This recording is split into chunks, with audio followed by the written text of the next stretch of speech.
This is a fan-generated show.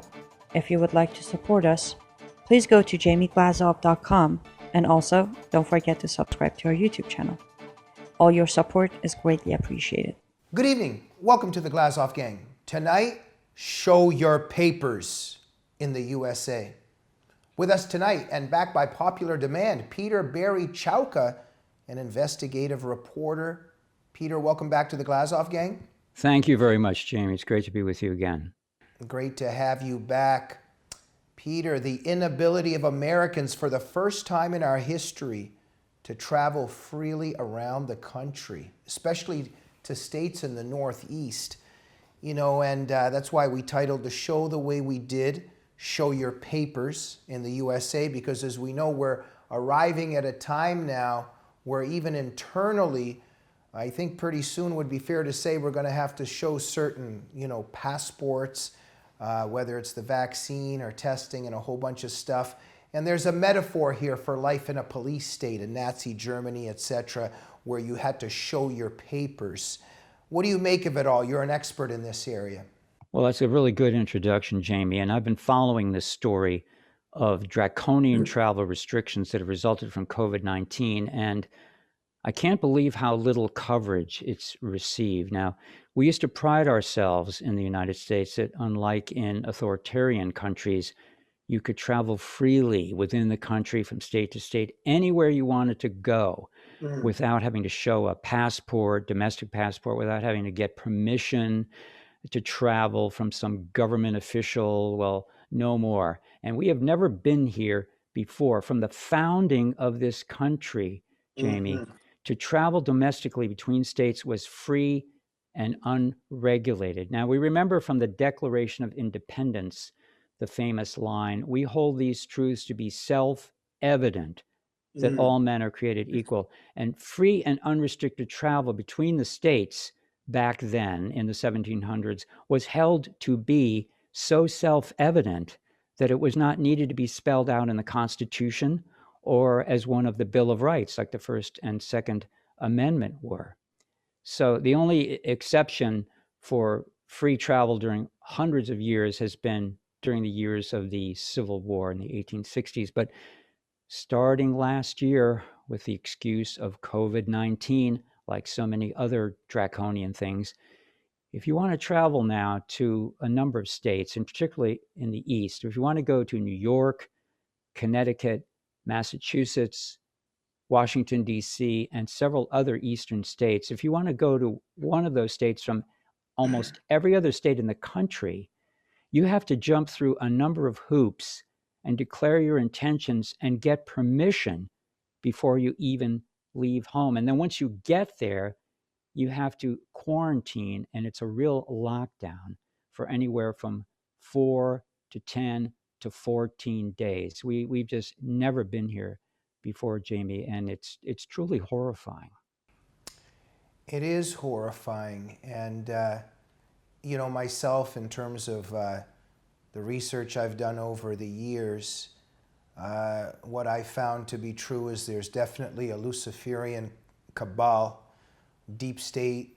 We've got the Great Reset, quote unquote, New World Order, but there's forces out there and they're up to something. And I'm always trying to figure out, what are they doing now? What are they doing now? And in terms of what you're referring to, the way that, I believe that they unleashed this COVID-19, and then of course they have the solution for it. And so, they're weaponizing all of this, but they don't want Americans traveling.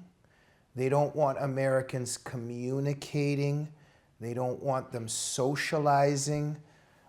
Before we get into the technicalities and the details of these restricted states and the rules, what do you think the overall agenda here is of the powers that be?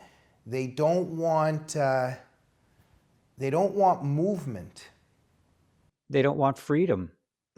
It's as simple as that. You've laid it out very well. The areas that they are moving to control with a completely authoritarian model that, again, is counter to everything that we thought the United States and our Constitution and our laws guaranteed. They've just flown out the window wholesale in the last 12 months. And, despite a little demonstration here and there, pretty much everybody is cooperating with it or living with it, learning to live with this new normal, because ultimately most people feel, what choice do we have? What Yeah. choice do we have? Yeah. And so many people have bought into it. I just visualize the powers that be, and I picture the individuals sitting in a room somewhere just howling, laughing, saying, we've put the dots on the ground, on the floor, and Americans are standing on the dots we told them to stand on.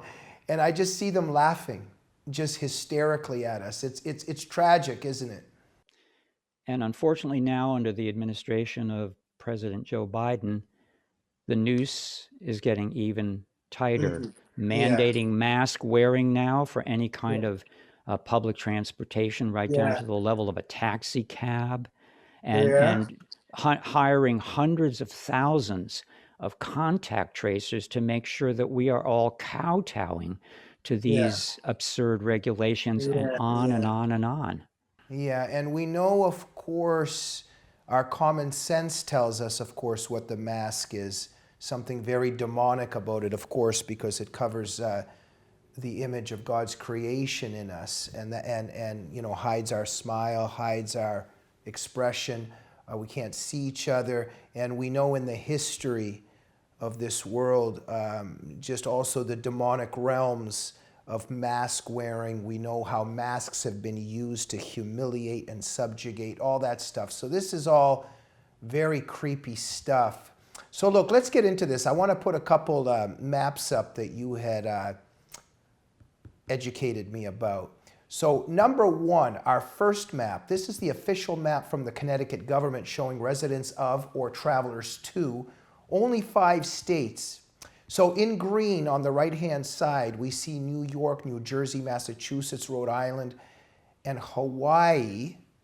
And they're allowed into Connecticut without restrictions. Can you explain this to us?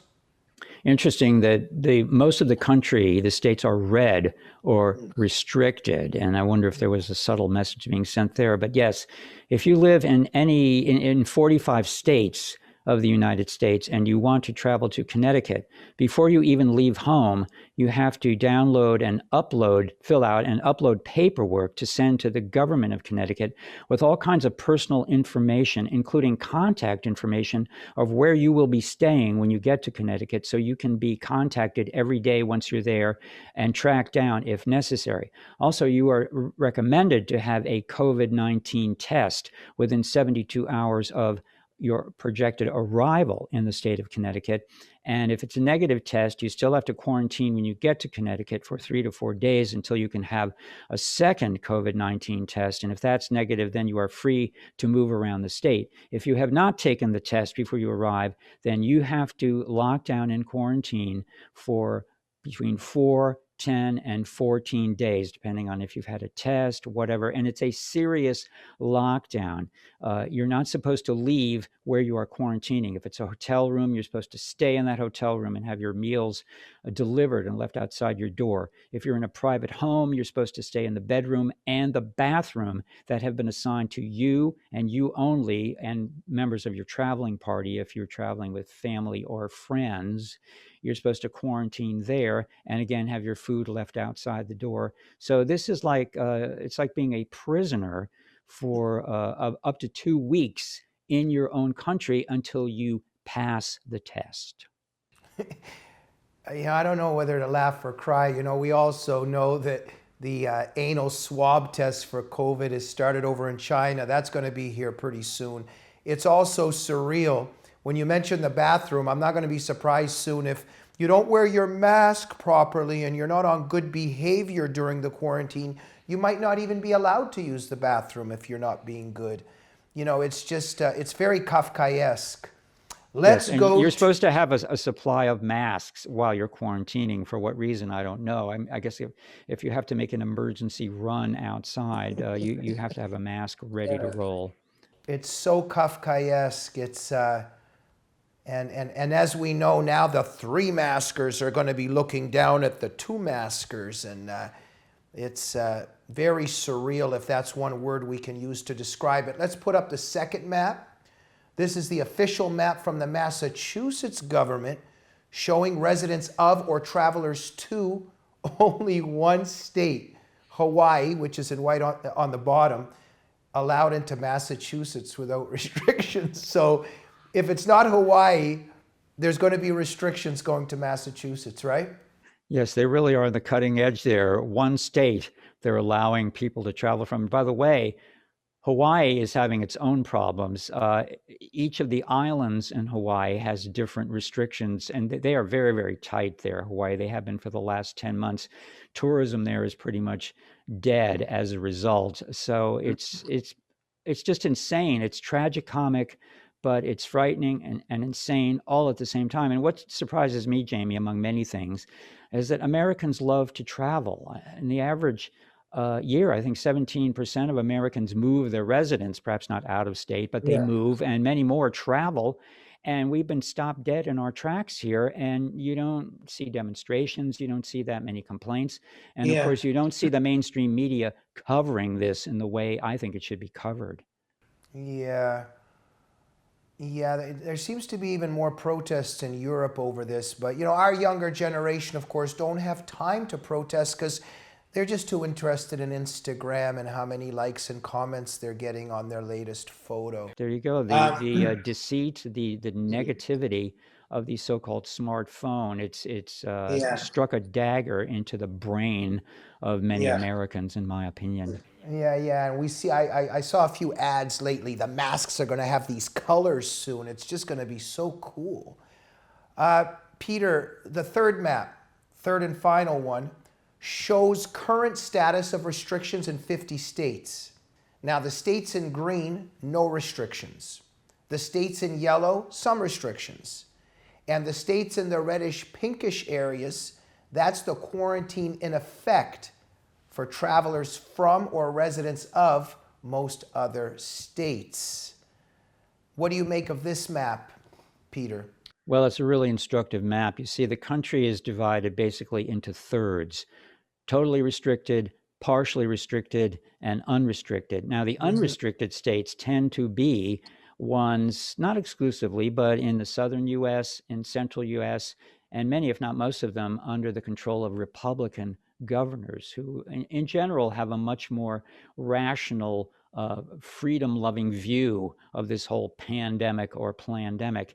And predictably, the states on the East Coast and the left coast, and with some in the middle, are the ones that are really locked down to the max. And again, we have to remind people that the scientific evidence to support any of these draconian lockdowns and restrictions is very thin. Yes, there are scientists and physicians and medical bureaucrats and political people who say this is what needs to be done, but there are probably an equal or greater number of credentialed, qualified experts, many of them publishing articles in the peer-reviewed scientific literature, who disagree 180 degrees from this lockdown, clamp down, no travel mentality. So, you know, the old saying, Jamie, is figures don't lie, but liars can figure. So choose which figures you want to follow and design your policy accordingly, I guess. Yeah.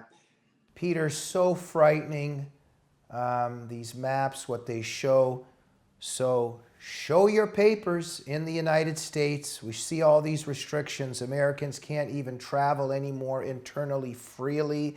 And let's get our conclusion out here for this program. So it's pretty obvious.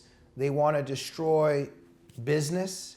They want to destroy prosperity. The powers that be definitely want to crash this economy. They want to subjugate Americans, take away our freedom. I'll leave the final words to you. What is your what meaning do you see in all of this? Well, I just have to echo what you just said. You summarized the situation very well. It's a holistic, horrifying picture that we are seeing. There's a lot of moving parts, and they all kind of work together and in sync to deprive us of our freedom and get us used to this new normal, which we're hearing about, and this grand planetary globalist reset that's in the works, which we hear about from places like Davos and all. And in terms of predicting or prescribing, I mean, I'm a reporter, and I don't have an answer to where it goes from here. All I can say is I think this is going to be a really interesting and critical year, and I hope that the politicians, some of whom we've elected who do have some backbone, will really find it and start to stand up to this and call it for what it is, which is a freedom-depriving, nonsensical, authoritarian monster in our midst. And we have to stand up to it and defeat it peacefully, however we can. Absolutely. Peter Chowka, thank you so much for joining the Glazov Gang, and thank you for being such a brave and noble truth teller during these surreal times. Thank you very much, Jamie. Thank you. And thank you for joining the Glazov Gang this evening. We'll see you soon. Good night.